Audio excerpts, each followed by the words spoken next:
I haven't done two-part videos in forever. I blocked it and it stopped my recording. I tried, guys. I tried. So, yeah, but like I actually have furniture and stuff now, and I have stuff that I've never really had growing up, you know. I mean, I had growing up, but like I've never had when I was on my own. I never got to just have a place I feel safe and happy and content and all that nonsense, you know? All that everyday stuff that a lot of people feel no matter what. And I finally have a place I feel safe in, which is really rare for me. You know, because I've been in some pretty crappy situations. And now I have a place, you know, I feel safe and at home. I don't worry that someone's going to break in. I don't worry that people who I'm terrified of are going to show up. I don't have to worry if a roommate's going to betray me. Because even if they hadn't done anything wrong, I still would instantly suspect they were going to, or just waiting for the ball to drop, because that's just how I've had to deal with it my whole life. And I wouldn't have to. And that'd be a good feeling there. So, I don't know, it's, I had to renew it. It was basically like, I have no choice, I had to do this, you know. And it's it. I was building it up for like a month or two now, trying to build up, decide what to do, everything else. And the end of it, just, oh, okay. Like, that was it. There was no big moment. I didn't have to sign anything. I just walked in and they said, okay, cool. And that was it. Something that took me months to figure out if it was the right thing to do or not. Only took like 2 seconds to do. It's crazy, guys. I don't even know.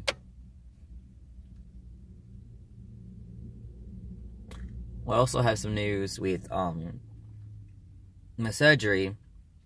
I may be able to do it 2 months early. Well, I'm not sure yet.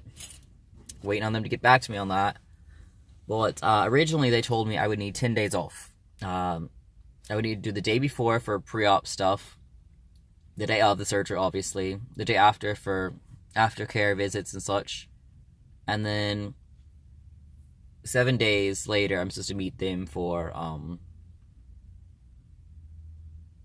what was it? It was basically a checkup thing, and they recommend, you know, I can't drive for at least 10 days anyway, or, you know, total. So it was like 8 days. You know, I was told I couldn't drive until that meeting, you know. So I would just stay down there anyway. And most people do. But now they're saying that the pre-op visit at the beginning, I won't do at the day before. I do it, I would do it 2 weeks before. To be fair, the original email I'm basing this off of was back in March, when I originally tried to make the plans to have surgery. So, okay, things could have been outdated from what I knew. And, so I wouldn't have to do that, but I would have the surgery date, the day after, and 6 days later for the meeting, because it's exactly 1 week after the surgery, and that includes the day after visit. So, that'd only be 8 days. Which, if you guys remember my thing, I earn 1 day off, 1 vacation day per month I work. So 2 days less will actually let me do it 2 months earlier. So like, it's a big thing, you know. Even 1 day is a big deal. And so I asked, you know, verifying, I only need these 8 days off. I want to make sure before I make a plan, you know, because I don't want to plan for like June or something, and I really did need to wait till August. You know, that's pretty big thing. And booking my appointment and such and all that. And I waited all weekend, because I messaged them on Friday, and they're closed weekends. Finally responded today saying, I don't know, I'm not the one who makes those schedule. I'm not the one who makes the plans for that, or whatever it will, like, yeah, this is the person I had to like book my appointment through and everything, my surgery date. And she's like, I don't know, I don't make this schedule for those. And it's like,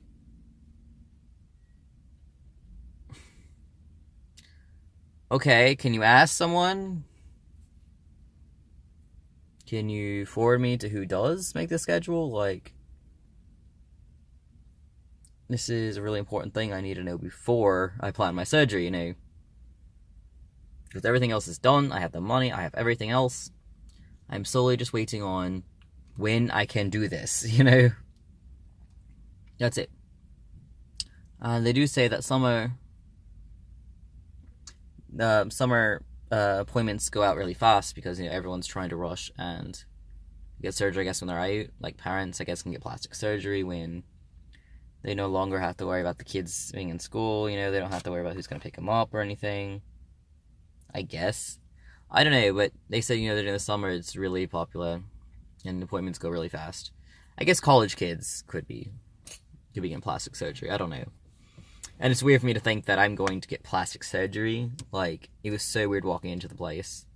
Because I feel like I was going to get judged or anything else because, you know, I'm a guy walking into plastic surgery. That looks off, you know.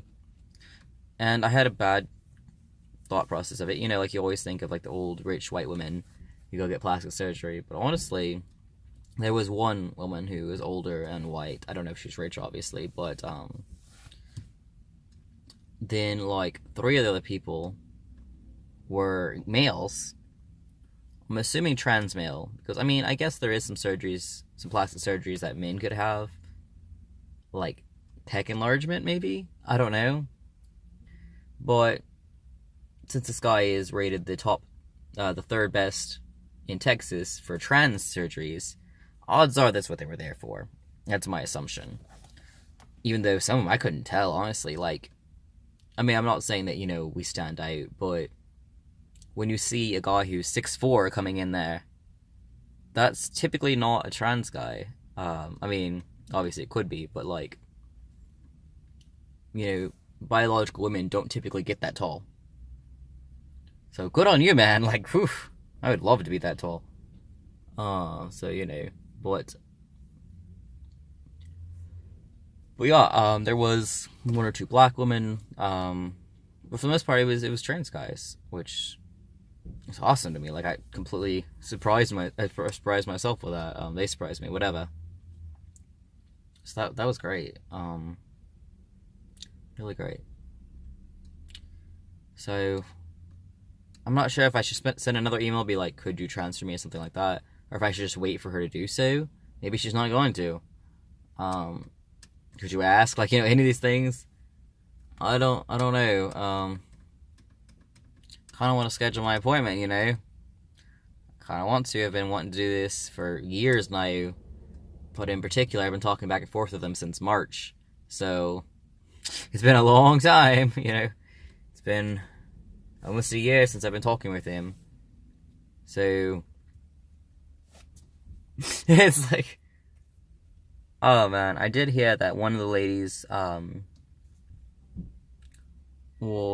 had a family emergency, so she couldn't meet me when I met everyone else.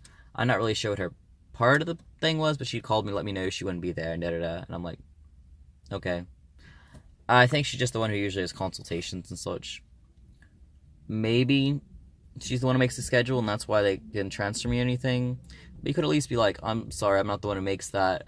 The one who makes it right now is out of town due to a family emergency or whatever else, and won't be back until this date, or won't be back for a while, or we're not sure when she'll come back, or, you know, anything like that. Like, don't just be like, I'm not the one who does that.